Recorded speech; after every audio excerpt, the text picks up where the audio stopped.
உச்சக்கட்ட அசிங்கம், தீராத மன உளைச்சல், அதிக மது பழக்கத்துல நள்ளிரவுல அந்த நவரச நாயகன் நடிகர் கார்த்திக்கு மாரடைப்பு ஏற்பட்டு வீட்டில் இருந்த மிகப்பெரிய சோகம் தமிழ் சினிமா திரைப்படங்கள் உச்சக்கட்ட சோகத்துல ஆழ்த்திருக்கு. மிக முக்கியமான தமிழ் சினிமா திரைப்படங்கள் எல்லாருமே அவங்களுடைய வீட்டுக்கும் புறப்பட்டு போயிருக்காங்க. தமிழ் சினிமாவுடைய மிக முக்கியமான ஒரு மூத்த நடிகர் முத்துராமன். முத்துராமன் தமிழ் சினிமால நிறைய படங்கள்ல நிறைய கதாபாத்திரங்கள் நடிச்சு நிறைய ஒரு சாதனை பண்ண ஒரு நடிகர். அவருடைய மகன் தான் நம்ம கார்த்திக். இவரு ஒரு நவரச நாயகன்னு எல்லாரையும் செல்லமா அழைக்கப்பட்டாரு. ஏன்னா, அந்த அளவுக்கு அவர்ட்ட ஒரு ஆக்ஷன் திரைப்படத்த குடுத்தாலும் சரி, நகைச்சுவை திரைப்படத்த குடுத்தாலும் சரி, இல்ல ஒரு காதல் ரொமான்டிக்கான திரைப்படமா இருந்தாலும் சரி, அந்த படங்களோட அந்த கதாபாத்திரங்களோட அப்படியே ஒன்றி அந்த கதாபாத்திரத்துக்கு உயிர் கொடுக்கக்கூடிய ஒரு அற்புதமான நடிகர் கார்த்திக். அப்படியாப்பட்ட கார்த்திக் தமிழ் சினிமால கிட்டத்தட்ட 100க்கும் மேற்பட்ட படங்கள்ல ஹீரோவா நடிச்சிருக்காரு. அதே மாரி சில படங்கள்ல வில்லன் கதாபாத்திரங்களும் நடிச்சிருக்காரு. அப்படியாப்பட்ட கார்த்திக் தன்ன மாரியே தன் மகனான கௌதம் கார்த்திக்கையும் தமிழ் சினிமால பெரிய நடிகராக்கணும்னு ஆசைப்பட்டாரு. மணிரத்னம் இயக்கத்துல வெளியான கடல் திரைப்படத்தின் மூலமா நடிகரா அறிமுகப்படுத்தி விட்டாரு. ஆனா கௌதம் கார்த்திக்கால தொடர்ந்து தமிழ் சினிமால அதே மாரி தன் அப்பா, தாத்தா மாரி பெரிய ஒரு நடிகரா ஆக முடியல. அவரும் நெறைய கஷ்டப்படுறாரு. நெறைய வெற்றி திரைப்படம் குடுக்கறதுக்கு போராடுறாரு. ஆனா முடியல. கடைசியா நம்ம கௌதம் கார்த்திக் நடிச்ச சிம்பு கூட 10 தல திரைப்படம் நல்ல வெற்றி அடைச்சது.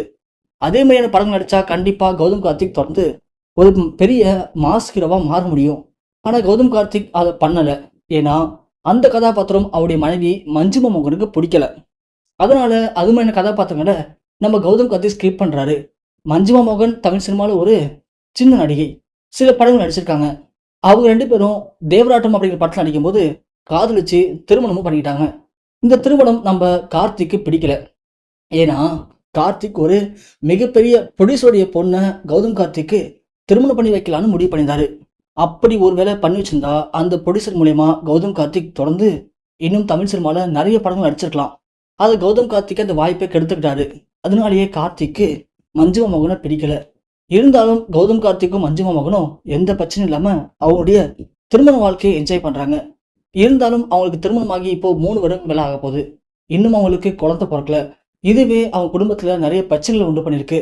அது மட்டும் இல்லாம மஞ்சிமா மோகன் கௌதம் கார்த்திக்க திருமணம் பண்ணிட்ட பிறகு அவருடைய வாழ்க்கையில அவரு சினிமா கரியர் அப்படிங்கிறது இப்போ ஒரு முடிவுக்கே வரப்போகுது. இது எல்லாமே கார்த்திக்கு பயங்கர மன உளைச்சல் ஏற்படுத்தியிருக்கு. அதனால 2 நாளைக்கு முன்னாடி கார்த்திக் வீட்ல பயங்கரமா சண்டை போட்டிருக்காரு. முதல்ல நீ மஞ்சிமா மோகன விவாகரத்து பண்ணு. அப்படி டிவோர்ஸ் பண்ணிட்டாலே உன்னுடைய வாழ்க்கையில இருக்கிற எல்லா கஷ்டமும் தீர்ந்துரும். நீ மீண்டும் தமிழ் சினிமால பெரிய ஹீரோவா வருவ. அதுக்கு நான் பொறுப்பு அப்படின்னு கௌதம் கார்த்திக்க ஃபோர்ஸ் பண்ணியிருக்காரு கார்த்திக். அதுல கௌதம் கார்த்திக் கார்த்திக்க அடிக்க அளவுக்கு போயிருக்காரு. இதுக்கு மேல என்னுடைய வாழ்க்கையில நீங்க தலையிட வேணாம் அப்படின்னு கார்த்திக்க வீட்ல எல்லார் முன்னாடியும் வச்சு கௌதம் கார்த்திக் அசிங்கப்படுத்த மாதிரி பேசியிருக்காரு. அத கார்த்திக்கால சுத்தமா ஏத்துக்கவே முடியல. தன் மகன் தன்னை புரிஞ்சுக்காம தன்னை அசிங்கப்படுத்திட்டான் அப்படிங்கிற மன உளைச்சல்ல அளவுக்கு அதிகமா மது குடிச்சிருக்காரு. அந்த மது போதையில அதை பத்தி ஃபீல் பண்ணிருக்கும் போது திடீர்னு நள்ளிரவு அவருக்கு மாரடைப்பு ஏற்பட்டு அவர் வீட்ல ஏற்பட்ட மிகப்பெரிய சோகம் தமிழ் சினிமாவையே உச்சக்கட்ட கண்ணீர்ல மூழ்க வச்சிருக்கு.